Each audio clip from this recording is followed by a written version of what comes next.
Hi, and welcome to episode 33 of Three Dads and a Console. And don't adjust your ears. That is Court Lalonde as the host today. Mr. Waba Plays is on vacation. I am here with my good friend, Mr. Pezel. How you doing, Pez? What's going on, buddy? We are, you all, the listeners are very lucky today. We have Nathan McInerney.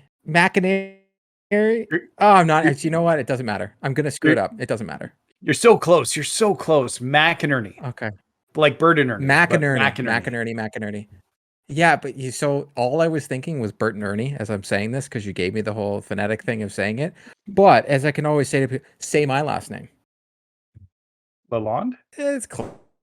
It's better than most. All right, I'll give it to you. But you're Canadian, so that's allowed. So also, Nathan is from Press YYZ podcast, which is also based in Canada.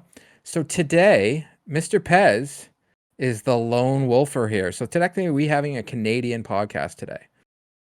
Yes, we definitely are. So you can be an honorary Canadian today, Pez. Just to let it go. And I'll Nathan, take even at least he's wearing, if for the listeners, Nathan is wearing white and red headphones, so he is more Canadian than me right now. He's even got the Canadian ones. Well, that's actually, these are Guild Wars 2 headphones. So that just happens to be very random. I bought these from an EB Games when they were like $20 as clearance, but they're Steel Series. And I was like, yep. Well, see, I'll buy that. There's a Canadian reference. He just dropped an EB Games. Mm-hmm. So we'll keep up with the Canadian content throughout this episode. So, Nathan, what we do with our guests is we run you through the gambit of questions. For the listeners, we do send these questions to our guests. So if it seems like the guest is prepared for these questions, I would hope so. So Nathan, what we'll do is I'm going to ask the first question, then Pez, and then we'll keep rocking and rolling. All right, perfect. So, what was your first console and your favorite game on that console? So my first console would have been the Nintendo Entertainment System, which I bought with my newspaper money from when I was 8 from delivering newspapers, and I paid with a check at Zellers. I'm getting more Canadian content in here. And probably my favorite game on the NES, I'm going to have to default and say Mario Brothers 3. It was the game I bought with it, and I was close to the end of the life cycle. The Super Nintendo came out like the next year or something. So I think that's the pinnacle of Nintendo gaming. I mean, I feel like that's pretty standard, right? For Mario 3 to be, because it's like, Nintendo put all their eggs in Mario 3's basket at that point. Oh, yeah. It was in The Wizard. That's where I first saw it. That classic movie. That was everywhere. Such a good game. Mm-hmm. And it was like, and it's funny how God, in The Wizard, how they showed us how to get all the specials and unlock the whistles. And I was like, what? Yeah, I mean, it helped. No internet back then, I guess. And it was Nintendo's first real like marketing push that I can remember as a kid. It was just Mario 3 everywhere. So it's no surprise. Let's be honest too, nobody was finding those whistles the way they were hidden otherwise. Nobody would think to hold down on specific blocks to run behind scenes to be able to find them. We've talked about this on previous episodes. I was lucky enough, because I'm the elder statesman on this episode. I got the NES like day one. I believe I was like 6 years old, so I'm not that much older than you, Nathan, but I'm there. And I was lucky enough that, if you remember, it came out a year later in Canada. It was already out in the US for a whole year. Well, my dad, super daddy was in Boston and Cape Cod, and he ended up buying one. Don't know what store, so I can't reference the store. So he bought one, and I was like the only kid for miles that had one in where I grew up in Durham. And we were playing Mario Brothers, and we all, like, no one else on my whole street had it. And my brother was like the Nintendo guide. There's no internet. My brother was the one figuring out where all the power-ups were, all the extra lives, everything. And then he would write it down in a book. And then have it all written down. So then when everybody else started getting Mario, my brother's like, my brother was the cheat guide. My brother was doing guides before they even existed. Same with Zelda. He wrote down the Zelda map. Interesting. Okay. My dad got Zelda 2 and Link played that. No, Link's Adventure. The 2D side-scrolling one. Yes, that's it. Yes. And I didn't like it that much, but he finished the game. He bought like a guide and he finished the game and he did everything. I was just gonna ask a quick question. When you say Durham, do you mean Durham region or do you mean Durham by like Hanover? Durham region. Okay, So cool. Just I'm curious. Pickering, Ontario. Yeah. Understand. Yep. Canadian All good. Canadian content again. All right, so we talked favorite. We talked first console, first game. Now, easy one, right? Favorite console, favorite game, either on that console or of all time.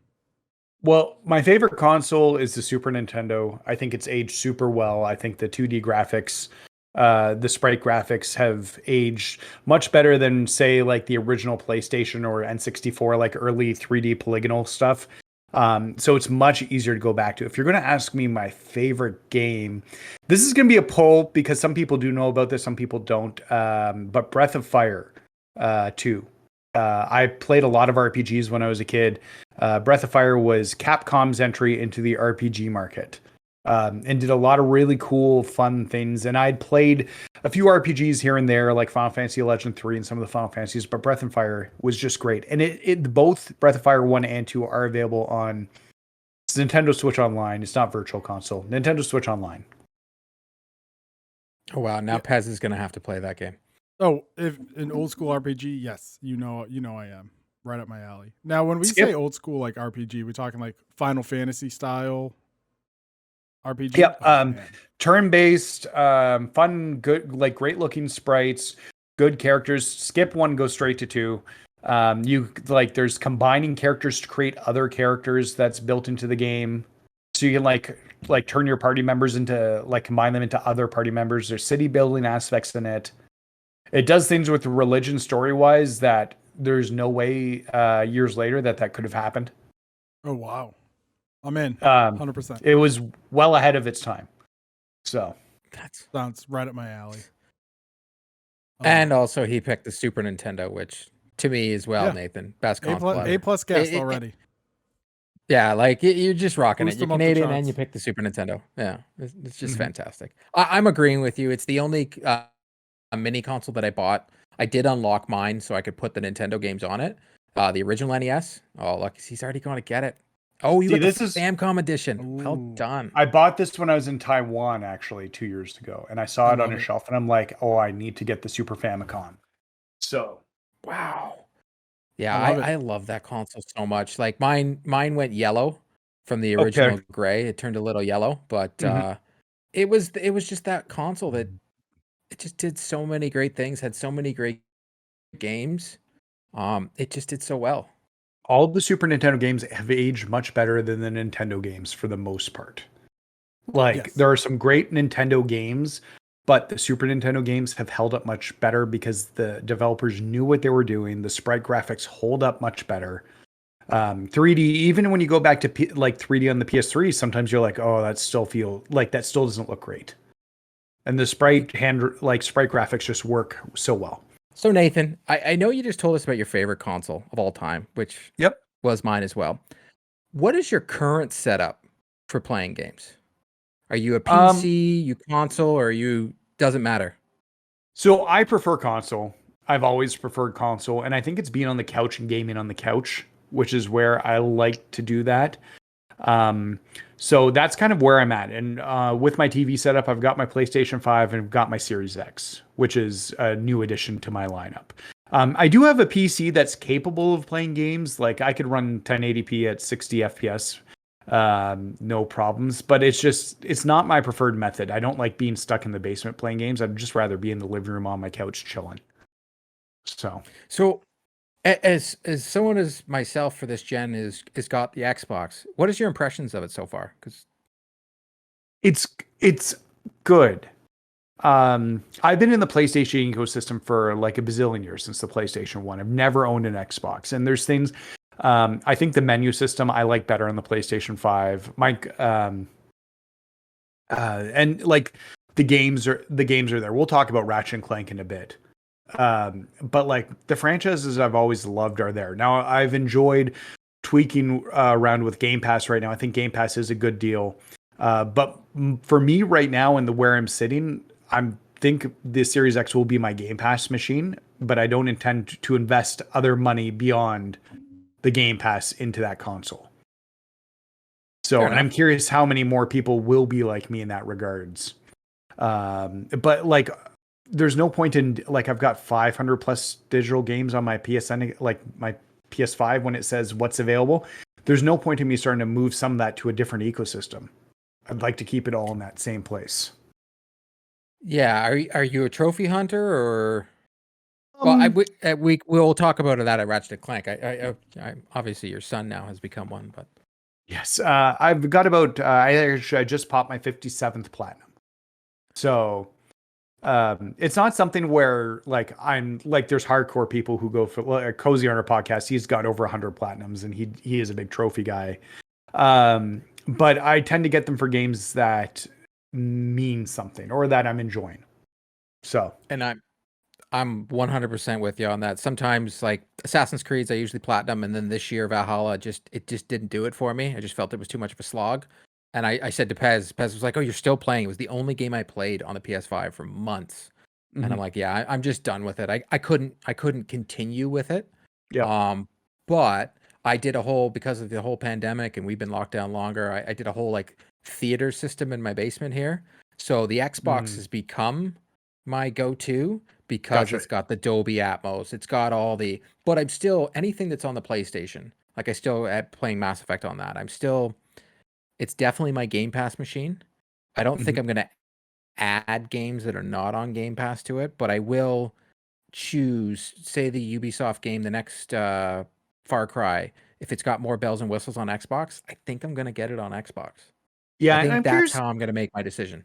Well, and let's see what that looks like in terms of like, because like I don't have a TV that does 120 FPS yet. Like my TV's locked at 60 FPS on 4K.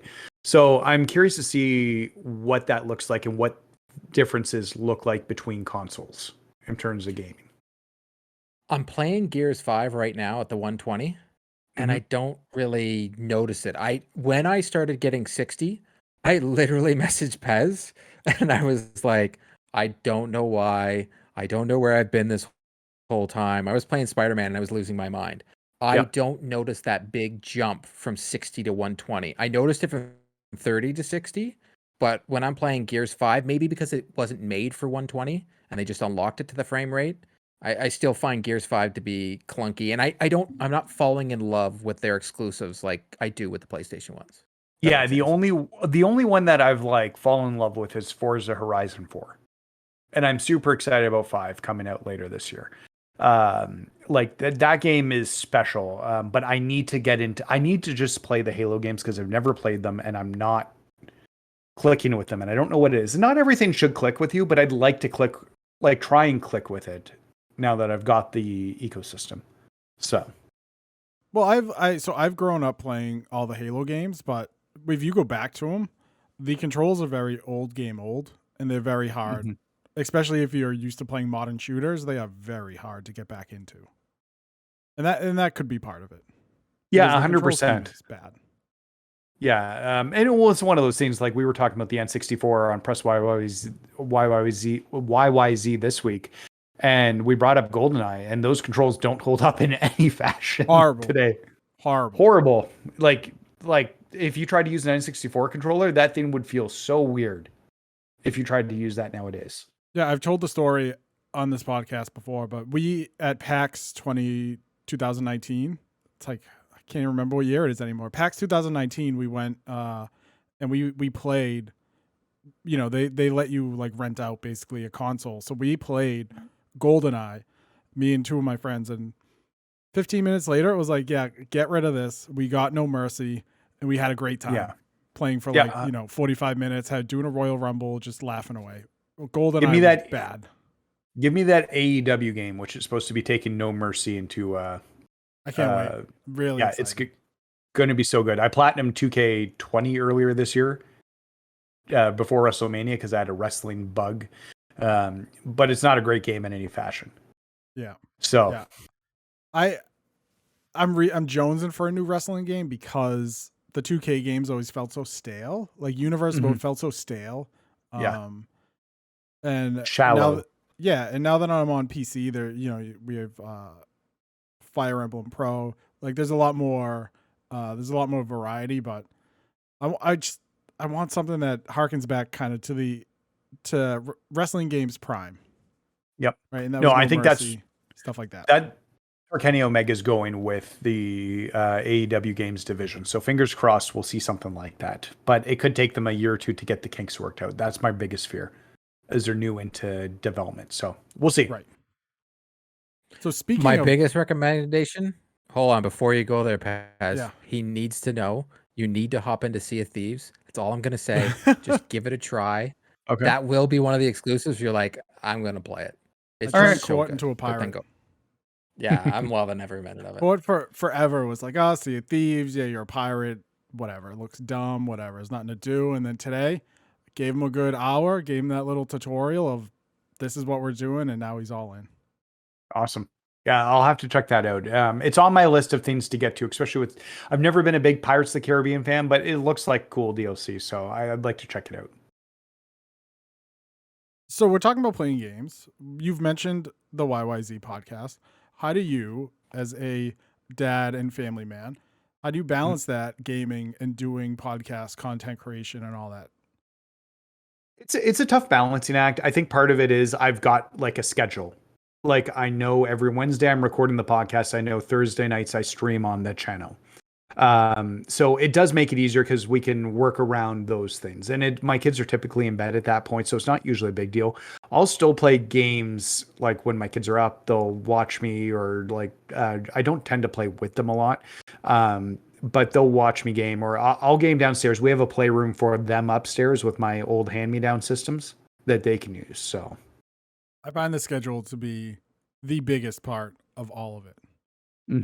Especially like recording a podcast, streaming on Twitch or whatever platform you stream on. If you don't have that schedule for the kids, yourself, and your partner, it's chaos without it. And I don't understand how people could ever do the opposite of just like, yeah, I'm gonna go live at 8:00 tonight, and that's it. Yeah, no, I have to plan ahead of time. My wife's expecting it. Like, it just makes sense. It's right after my kids, at least two of them are supposed to be in their beds. So, like, it's not all on my wife to do so that we're sharing the responsibility, and the other one can put himself to bed. So that's literally how we schedule when we record. That mine is in bed and Wabba just puts his daughter to bed. Pez has got the older kids, so they're self-sufficient. Every now and then they pop in the background, but that's exactly like Pez asked me to play on Saturdays. Like, hey, we set sales at 7:00 in the morning. I'm like, cool. So no, if I want to stay married, I am not playing games at 7:00 in the morning on a Saturday. But 7:30 p.m. anytime, I'm there. Yep. So when they get a little older, you get a little leeway because they are more self-sufficient. 100%. Yeah. So you just talked about how you balanced everything. What got you into the industry? What was your inspiration? What was that itch that needed to be scratched? Like, so we have with Press YYZ unique story where we kind of all met at EGLX, the Toronto Gaming Show, a few years ago. And we started a Facebook group for, we all kind of met at a Kind of Funny fan event.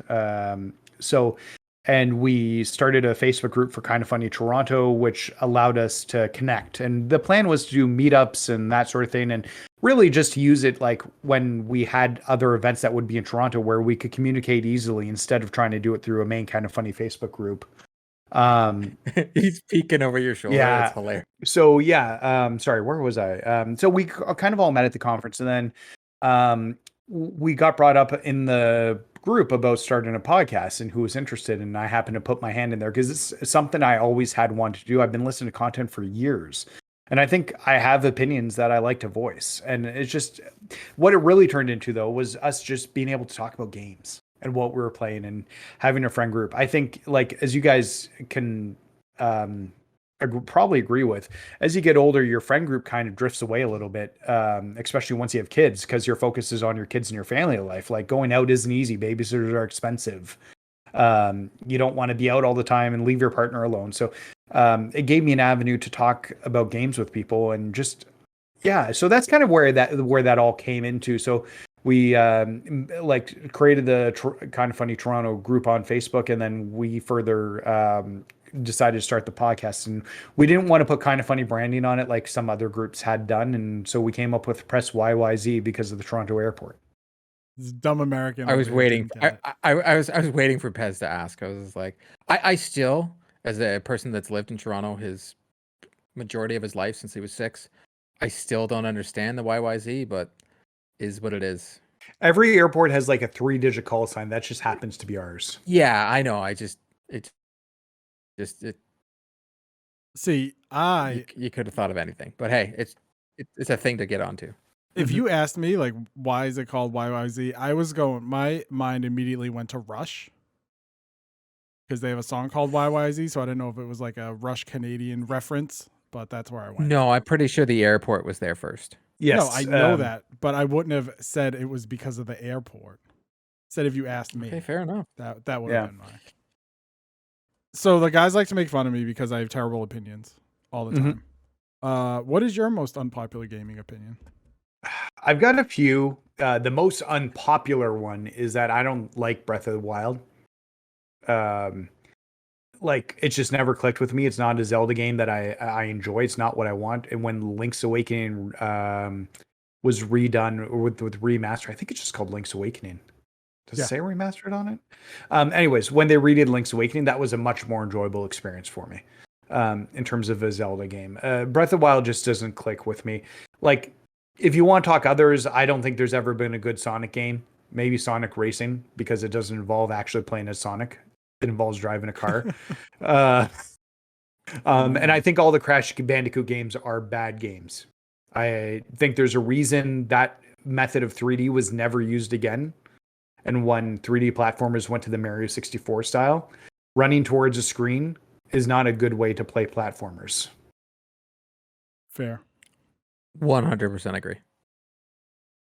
Fair. I don't know if I like that Sonic take because I love Sonic 2, but the rest or the Zelda take, I can Pez. vibe It's like with. No, two I get takes.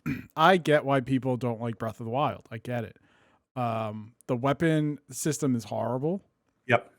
And it is not fun, right? A lot of Breath of the Wild is I'm in Hyrule and I just get to do whatever I want. But that isn't a Zelda game. A Zelda game is like you go to this dungeon and you do the thing. You go to this dungeon, you do the thing. You go to the water temple, you smash your 3DS against the wall, and then you keep doing the thing. Breath of the Wild isn't that, right? And Link's Awakening is very much that. And that's why, people have enjoyed Link's Awakening if they didn't enjoy Breath of the Wild, and I get it. Totally get it. Give me the Wind Waker on Switch again. Yes. Just give me Wind Waker on Switch again. I'm sure it'll come next year when they delay Breath of the Wild 2 till 2023. They're keeping it in their back pocket for next year. Yeah. When they said during E3 aiming for 2022, I was streaming it on Twitch and my whole chat was like, yeah, 2023. That's when that's happening. Yeah, 100%. There's no question about that in my mind. I said, I was like, well, why haven't you dropped Wind Waker and Twilight Princess yet? You have your HD remasters done, right? Wind Waker does not need to be touched. It was made in 1080p for the Wii U. It was beautiful in the Wii U. It was perfect. They added the faster sail, so sailing was great. Like, there's the only thing they need to do is maybe fix inventory so it doesn't have to be on the pad like it was in the Wii U. But that seems simple, right? So it's like, why hasn't this happened yet? But instead, we get Skyward Sword, probably to me the worst of the Wii U bunch. The problem with the Wii bunch, the Skyward Sword remake, is that they're not fixing it the way they should be. The problem with that game was the motion controls, because I played it, and the motion control accuracy was not good enough for what they want to do. Fighting that boss, I can't even remember his name, but the that boss character with the motion controls was just a nightmare. And moving the motion controls to the right stick does not make sense. Why don't we just go with like a standard button pressing and kind of rework the game that way? Because if my sword controls are on my right stick, it means I don't have that as a camera that I can move around the character. And maybe it'll come out and everybody says, oh, it's great. But I just can't see that happening with the way they've gone about it. Maybe it's a really works really, really well, and it'll change my mind. And I think if you take motion controls out, Skyward Sword is just like an okay Zelda game. It's not a bad Zelda game. It's like more of the same. Yeah. So I don't feel like it's one people are dying to get a HD remaster of. Nope. I could be wrong. I always am, so it doesn't matter. Well, you're not on Nintendo, hence the reason I'm saying 0 words right now. True. Well, thank you. My question here that will lead into our review that we're going to talk about. Do your kids play games? Oh yeah. I've got 3 boys. They're 10, 8, and 6. And they've all played games since they were about 4-ish. I think I handed them Game Boy Advance SP with some games on it. And that's where they got their start, all of them. Eventually moving to a DS. And eventually I let them start touching my systems. But they got my hand-me-down. So when I got a PS4 Pro, they got my old PS4. When I got my PS5, they got my PS4 Pro. They have their own Switch. I have my own Switch. I don't want them touching it. So yeah, that's kind of where it's at. I've actually started letting my older son, Parker, who's 10, actually start using my PS5 for exclusive games that are on the PS5. I still want them to spend the majority of the time upstairs if they can on their TV, because I'd prefer them not to monopolize mine. What are their That favorite is a things to play? true dad statement. Yeah, right. Honestly, so I just talked about how much I didn't like Breath of the Wild. They love Breath of the Wild. They're so excited about number 2. Like it's clicked with them. They love they're kids. They love Minecraft. They're big fans of that. Any Nintendo games, like they seem to gravitate towards the Nintendo games, which makes sense. I think they're very designed with kids in mind. Over the PlayStation. They will play stuff on PlayStation. I just picked up Miles Morales this morning, so I can finally get into that, and they want to get their hands on that as well. They really like the first Spider-Man game, and so there are certain things that will that will connect with them. But like, if you want to talk about their biggest obsession, like Zelda and Breath of the Wild has been it. They did not connect with Link's Awakening the same way I did when I was a kid. Like I used to speedrun Link's Awakening before that was a thing to speedrun. I would delete my save and restart and get through that game as quickly as I could. How old were they when they started playing? They were 4. So pretty much each of them were 4. In fact, Hunter, my youngest, I remember walking up the stairs, and we really hadn't let him play video games yet. And he's lying down with the Switch in handheld mode, like on the floor, kind of like on his belly. And he looks at me, he goes, "Hey, Dad, I play video games now." I love it. Now, as someone who has a child around your oldest age, are they mobile gamers, like iPad, phone gamers at all? He plays Among Us on his phone. And though they will play games on their phone, but that's not where their preference is. It's kind of where, like, if other things are being used, they'll go to that. But it's definitely not a preference to play games there. All right. As someone who does not have a PlayStation 5 and a game that people are talking about potentially is Game of the Year. Guys, you have both played and I believe have finished Ratchet and Clank. Talk to me about it. Favorite things about it. What'd you love? What didn't you love? Just discussion, review. Talk to me about it. So I have finished the game, platinumed it, and I've also done a full challenge mode run through and leveled every weapon to level 10. So I've done everything you can do with Ratchet and Clank. It's a great game. Actually, I was listening to your guys' podcast last week about E3, and there was conversation about Sony not being there. And the funniest part in my head, as you guys were talking, I'm like, Sony was still there in spirit because of Ratchet and Clank and the reviews and the conversation that was happening at that point. Well, they didn't necessarily show anything. The talk about Ratchet and Clank during E3 was still huge. So that's kind of what I thought in my head at the time. It's a great game. I've played every Ratchet and Clank. It's up there in terms of story. I think Rivet's a great character. I think the weapons are fun and unique, and probably the best mix of weapons they've ever had in the game. Like there's very little wrong with it. It definitely follows Ratchet and Clank. They haven't like rebuilt what a Ratchet and Clank game is. It's a Ratchet and Clank game to its core. But at that point, they've done it the best they've ever done it before. So, if I had one complaint, I think the platinum's too easy. It does allow accessibility, and maybe that's where my mind's coming. I would have liked to see trophies for maxing out all the weapons and doing a challenge mode run like they've done in other platinums, like for others in the series. Because like I was driven to do more, and I still did that more, but it would have been nice to see that in there. Sorry, Court. What are your thoughts? Well, I have to agree with you because I didn't max up anything. Once I got the plat, and oddly enough, my platinum was the same as your son's. Mhm. And I waited to the very end to get it because I already saw a lot of people talk about it and saying it's the one trophy in there that it is, to me, It's is a bad terrible. trophy. There's Yeah. there's no reason to me in the game. First off, you have to level up that gun all the way to 5. The gun isn't that good to begin with. Yep. And there's no reason to do that in the game. I felt this was an easier Ratchet, and my only most beautiful game I've played on the PS5. The fact I was in awe of when you go through the rifts and you're coming through, and like there's no load Yep. screens when they're changing over from when you're in that one level that you're technically in space and you're walking with the magnet boots. Yes. And then you're coming back and forth, and you're switching back and forth between worlds, and you can just see the worlds come in and out. Beautiful game. It runs beautiful. It's perfect. But the price tag on it, especially here in Canada, hurt. I felt you gave us Miles Morales and you didn't charge us unless you bought the Spider-Man version with the extra Spider-Man remastered. You gave it to us at a lesser cost. For how long this took me, it shouldn't have cost that much. And I'm not See, talking about like the game shouldn't be like if the short of the game and how much it costs. I just felt it was almost like a tech demo. It was a good Ratchet game, but I felt like it went like this. I've put 22, 25 hours into it.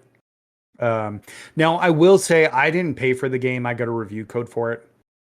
So my experience could be different, and I just want to preface that out there. Than others. Because I didn't pay for the game. Is it worth $80? I think. Or wait, is it? It's 90. It's 80. $90 there. It's 90 $89.99. here. Yeah, it's 89.99 now. Yeah, like I probably still would have bought it begrudgingly because it's that series. I'm of this two mind thing where Nintendo never drops the price of their main franchises. Like their games never go on sale. And they treat their games with a certain like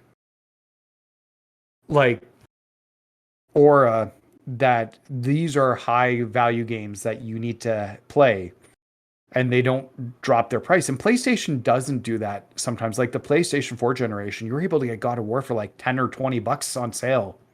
One of the best games ever made regularly. And I'd like to see them do that with some of their franchises and have that like this is like a main franchise. But at the same point, it's more accessible to people when it's on sale. And I've kind of got this like mix back and forth. Those PlayStation franchises are very important, but they never put them on sale. And I'm wondering if that's maybe we're going to see a shift during the PS5 generation in terms of how they treat those franchises, similar to how Nintendo does the same thing. Or they go towards the way of the Game Pass. But I don't think they'll ever do day and date. Nope. We've talked about this before. I truly believe it'll be a year later. If they do their answer to Game Pass, and supposedly they've got one, they'll give us all the games they gave us on other system, where a year later they'll give us the game. That's my thought. Because I've been saying this to Pez for a while. Sony this generation has become more and more Nintendo than they ever have. Yep. It's funny how they almost were one company for a console and then they hated each other. And now Sony is turning into Nintendo, that they're acting like their games are worth this price tag when, as someone that is enjoying Game Pass and has been playing games for so long, it frustrates me because I want to play games. I $90 I bought it because I like the Ratchet and Clank series.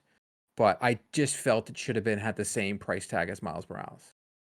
You Yeah, already set a precedent when you gave me a game for that price, and then you did this with Ratchet when it's not a Last of Us. It shouldn't be $90. It's a tough one. It's my yeah, only hit. it's one of those things where I guess you guys see where the value is, and like I just bought Miles because I wanted that like package with the Spider-Man remastered, and I was waiting for a price point because I missed it when it came out, and I was like, okay, well, I'll wait till the price gets to a point, and they finally went 30% off today. I'm like, okay, that's enough of a discount for me to buy it, and I've been holding off on it, so I'll finally get to play Miles later today. Which is an amazing game. Yeah, Amazing.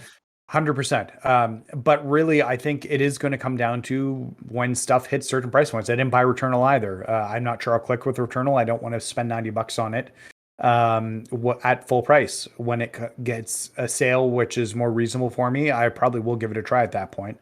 I'm going to Yeah. say that game is on PS Plus by Christmas or at least January. That Returnal will be the first brand new game that hits PS Plus.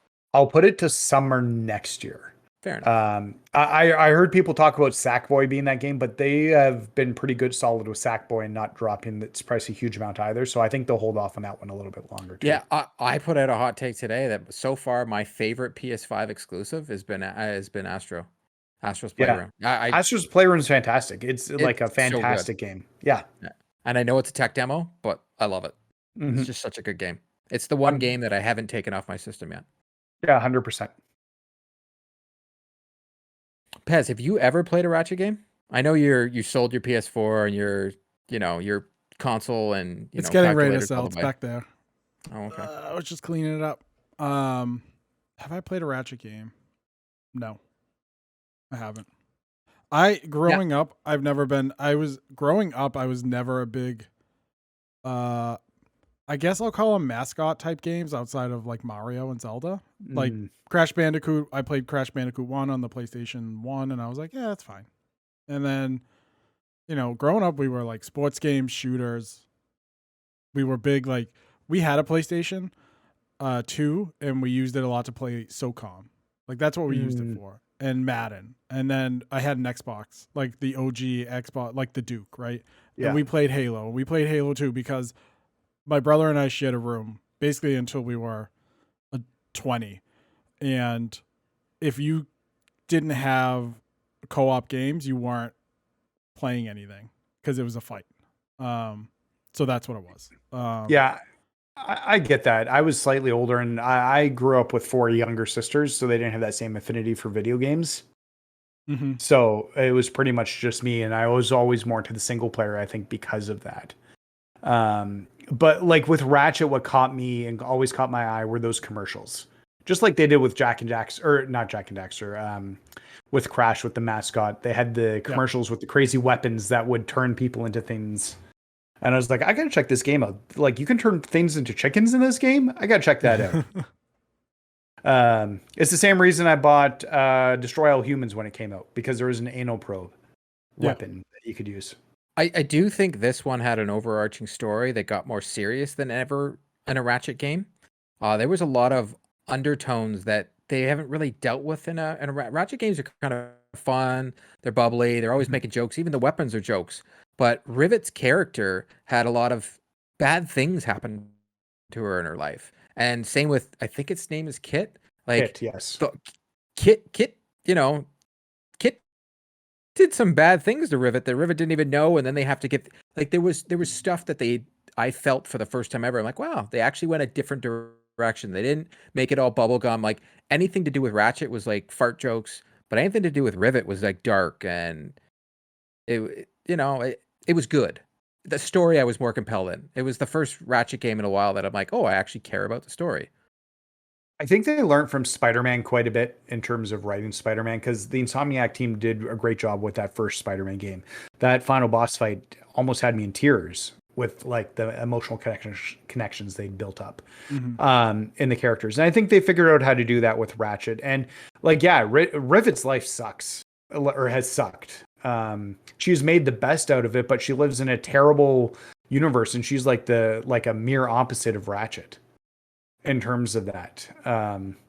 This, like, what I'm more excited about is what Ratchet looks like going forward. Do we see a Quest for Booty style expansion? Do we see DLC come out for it? Do we, uh, like, what is the next move for Insomniac? Like, Insomniac's obviously very talented. They have, like, multiple teams working on games. We assume they're working on Spider-Man 2 right now. They have a multiplayer game in the works, which could be Resistance coming back or a new IP, maybe even Sunset Overdrive. But how long is it till they get back to Ratchet? I think this is going to sell well. I think most people who own a PS5 are going to end up with this game at some point because it's that showpiece for the system at this point. Do we need, with everything that we just saw at E3, how do you guys feel? Xbox has been doing some things. Do we need a console anymore to play games? Is that going to be the thing of the past? I love my console. I know we've talked about it. I know you've talked about it, Nathan. You like playing on a console. But it seems more and more that it's going to be a controller that we have. And the games will be on wherever we need them to be. And this is something where I'm always curious to see where this ends up. Cloud gaming, and don't get me wrong. So I have a Stadia controller. Stadia works fine. Like tech-wise, it is not a problem. The ecosystem is just not something I want to commit to in terms of that. Xcloud seems to work fine on my phone too with that. So no, but I still think it'll be an option for people who want it. And I think you'll still get your best experience on a console. I don't think you quite hit those. Like Stadia never hit 4K. They never hit, like, they're still 1080p. I think Xbox would be that similar thing. And if you want that like power, you're going to want that console. So yeah, but like I had my dad over and he doesn't really play video games at all anymore. But I showed him Forza 4 and he found a car that he used to have when he was a kid or when he was a teenager and he started driving the car around. I was like, wouldn't it be cool to get like a stick for him with a controller and he could just play that one game? So I think there will be reasons for both to have both systems. I don't ever see Nintendo. I don't ever see cloud gaming being the main option to play games. You'll like Nintendo will randomly do a cloud gaming, like they've done it with I think Resident Evil 7 in Japan. Yeah. Well, and Guardians of the Galaxy will be that. Yep, they're doing it with Guardians of the Galaxy, but I think for the most part, it's too cloud gaming is too dependent on something like internet speed, which is good for some people, but throughout at least there's vast areas in America that don't even have broadband internet, right? They just have slow speed or no internet at all. I don't think it's beneficial for consumers to go full cloud based because you won't be able to get people, period. I do think if you're talking about, I do think if the question is, do you need a console, meaning, do you need an Xbox to play Xbox games? No, you don't. Like, you can play Xbox games on your PC, right? Is PC considered a console? I don't know. But you necessarily don't need an Xbox to play Xbox games, right? Because you have an Xbox service on your computer that can play Halo and Gears of War and Forza and whatever you're looking for. And you have, Microsoft is now or eventually putting Xbox Game Pass into TVs, right? So maybe it's just you need to go buy your computer. Of course, again, we're talking internet because you're going to have to plug that TV in or hook it up to your Wi-Fi. But like I don't think we'll ever see, if Sony comes out with, PlayStation Forward, you can get this vast library of games. It's not coming to Windows, right? You have to play it on a Sony console. Yeah. And Nintendo is never going to, or TV. Nintendo is never, Nintendo can barely get online to work correctly. You are never going to get some sort of Nintendo Game Pass thing. It's never going to happen. I'm supposed to play Mario Golf tonight, and I'm afraid to see what that feels like online with people. So we'll see what happens. Yeah, after Nintendo's E3, I streamed some Super Mario Maker 2 multiplayer. Complete nightmare. Just the laggiest piece of garbage I've ever had to deal with. So do you need a console to play console games? Yes, with an asterisk. Depends on what you're asking. But I don't think the physical box, your PlayStation 5s, your Nintendo Switches, even your Xboxes, which I don't think Microsoft isn't looking at the Xbox as their main dish, as I like to say, right? It's now moved on to the appetizer where Game Pass is the main entree to be passed around to everybody like family style. So that's my take on it. Court, what about you? What do you think?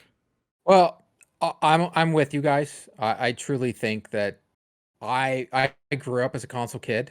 I think in the future, the generations growing up on their phones and growing up on their tablets will be okay with playing their games on their phones and their tablets, but internet will always be an issue. Where I live in rural Ontario, not everybody around me has internet. Like we're one of the areas that has a Starlink system as a test because there's places around me on Lake Simcoe that they don't have internet. Like they're on an island. They literally can't get the internet. So I think we're 10, 15 years away from that. They keep saying about the console generation. I don't think the console generation is going. I think Microsoft and PlayStation right now are already working on their next ones. I truly believe that Microsoft is pushing Game Pass, and we're going to talk about them in a second. But I think Microsoft, the Xbox Series X, I love it. It's a great console. I'm agreeing with you. The UI is terrible, Nathan, but it's a good console. And I think they've realized how much they sold. You still can't get consoles. The Xbox went on sale yesterday in Canada, gone. PlayStation never goes on sale here. Yeah. So I will say there seems to be a difference in how quickly they sell out. Like, and they're both selling out. There's no questions about that. But like PlayStations are gone in seconds. Like if you try and get on, still available at the end of the day. Yeah, like there was a period where off Microsoft's website, it was like 3 days straight you could have bought an Xbox Series X. You could still get an S. Yeah. They're not selling at and the you same can still speed. get S's everywhere. Yeah. And they've been readily available. Like when I made the decision to get a Series X, like I got one almost immediately. There was like no waiting. And PS5s still are, I think the difference is the PS5s are hitting the market, but then they're immediately like seconds later selling out. So yeah, they're the Lamborghini. So yeah. Sony and Nintendo, to me, to be totally honest, they could do no wrong. Xbox is finally hitting home runs, and it's been a while. Oh yeah. What are some things they can still need to do better to even compete with the Nintendo and compete with the PlayStation? And we have first party games coming. We all saw that. We all saw E3 for the first time in 10 years. Xbox can finally say it. And if they didn't buy Bethesda, then definitely Xbox had a problem. It would be something that they can do better. Pez, you're a Nintendo guy. Nathan, you're a PlayStation guy. What can it be that Xbox can do to get people that are already on those other consoles to make the Xbox their secondary console besides Game Pass? The problem is a lot of it is the ecosystem. They lost a lot of people last generation when you transferred from PS3 to PS4 or Xbox 360 to Xbox One. I think part of that is people on the Xbox side with the disastrous 2012 press conference they had, or E3 presser, like launch and then the E3 presser. It was bad. And people made the decision to go to PS4 because at that point, your libraries weren't carrying over on either system at that point. It was a clean start no matter like what system you went with. It's a different situation this time because your entire library from your last generation is now carrying over. And so it's much harder to get those people who have like I said, I've got 500 plus games on my PS5 account or on my PlayStation account that works on my PS5. It's a much harder thing to like for me to just go out and buy an Xbox because I would lose all of that. I'm in a privileged position where I own both of them. That's not an option for a lot of people. So they'll continue to be win that ecosystem that they're already in so that they don't feel like they're losing out. And I don't think there's some way that they can analyze the PlayStation library and figure out how to move those games over. Like iTunes does that like with Android or vice versa. Google does it with iTunes to try and get your music over from those other competitors. And that's something I just don't think that would be possible with games. But that would be awesome. Yeah, and I think that'll be a sticking point for a lot of people. And I think you're going to see people, because the backwards compatibility was built in mind this gen with the last generation, that will struggle to switch over because of what they lose by going to a different box. Yeah, I think the ecosystem is that was a great point, because like you said, when you look back to when the last generation first began, I was an Xbox guy. Okay, I had my 360. We played Call of Duty on it. I had a PS3 and I didn't really like it. And the only reason I got a PS3 was because I bought it secondhand from someone who also didn't like it. Right. Okay. So then, Xbox comes out and they're like, okay, it's going to be, I think at the time it's going to be $500. You need your Kinect on all the time. And it's just like, and the PS4 is like, hey, this is $100 less, USD, $100 less. It's physical, right? So like they had that press conference where they joked and they gave the friend the disc, right? This is how you share games on the PlayStation 4. And it's like, yeah, if we have to start over, for me, with a wife, 2 kids, it was like, I'm going for the cheaper console. And the sticking point to that was all my friends that I played games with did the same thing. Yep. So now, I think what Xbox needs to do, I do believe they need to focus on their first party IPs. They're not as strong as Sony and not as strong as Nintendo. Halo was once the game, but I don't think you can build a company on a shooter, if that makes sense. Except Activision. Yeah, but I mean, Activision also bought Blizzard, right? So like they can also build it on Diablo and Overwatch. And how about they give me a new Tony Hawk? Oh man, I would love it. Yeah, not a remastered. I agree. Well, give me 3 or 4 remastered. I'll take it. But like, let that team make a brand new game too. I'm tired of remasters. Just no virtual skateboard like they did with Tony Hawk 5, I think. Yeah, no, 5 wasn't. It was Tony Hawk Ride. Jam. Yeah, Ride and Shred, I believe, were the 2 ones with the skateboard that you had as a controller.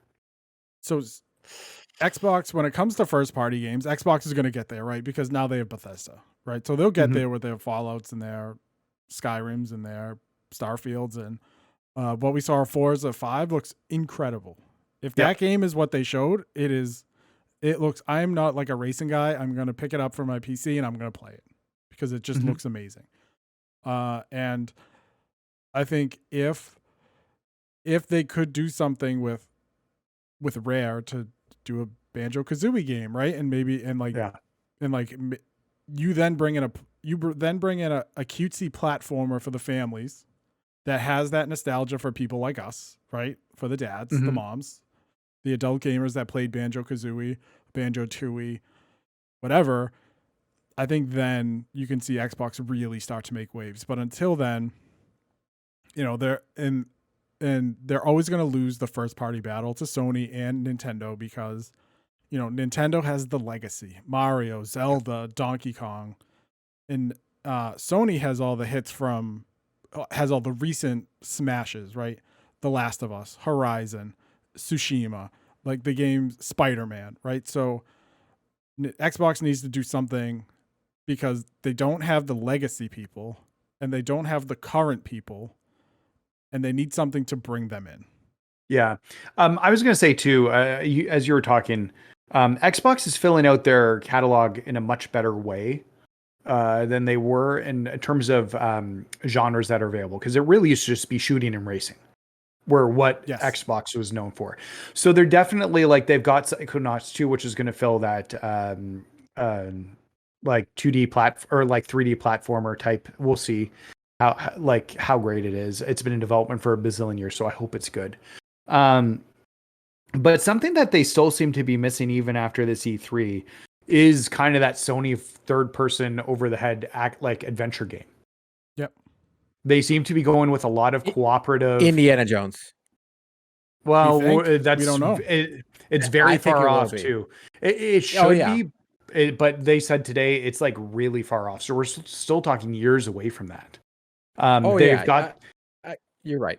they have the Western RPG market tapped. They have racing. They have shooters. They've got like whether it's first person or third person between Gears and Halo. They seem to have these cooperative games when you're looking at Redfall. And some of the like we do whatever Fable like the next Fable 6 or Fable is, I guess we'll see. That could be single player. They could go into cooperative. They're very much focusing on cooperative, and I would like to see a little bit more single player games coming out of them with maybe some co-op elements. And I think maybe that's where they're missing. Because there's people when they hear cooperative, they just like I'm not a big person in cooperative games typically. I always find it hard to connect with them. And like single player is where I spend a lot of my games. And that's always why I've avoided the Xbox ecosystem. And they need to have a different like they need to change that. Mhm. So I have to agree with you both. Been a great show today, guys. Nathan, thank you so much for joining us. Where yeah, no can problems. people find you when you're not here talking to us dads? Well, you can follow me on Twitter at _NMAC. Tweet at me, let me know what's going on. When we record as previously mentioned, our podcast, Press YYZ, every Wednesday night live on Twitch. So you can join in and watch us live as we record. We get into a lot of fun. We've had some great fun episodes. One of my favorites recently was we created the WrestleMania of video games and pitting different console characters against each other's from all over the place. And I built a WrestleMania card based on the matches they brought to me. So that was a few months ago, but we've done a lot of really fun. We try to keep things fun and light. So yeah, and I stream every Thursday night, typically on Twitch at Press YYZ. I switch it a little bit. I'll always let that know on my Twitter. Like I didn't stream last night, I'm streaming tonight because Mario Golf came out today. And Pez, where can we find you? Twitch.tv/Pizel56X, and then on all the socials at Pizel56X. So thank you everybody once again for joining us this week, and we'll see you next time.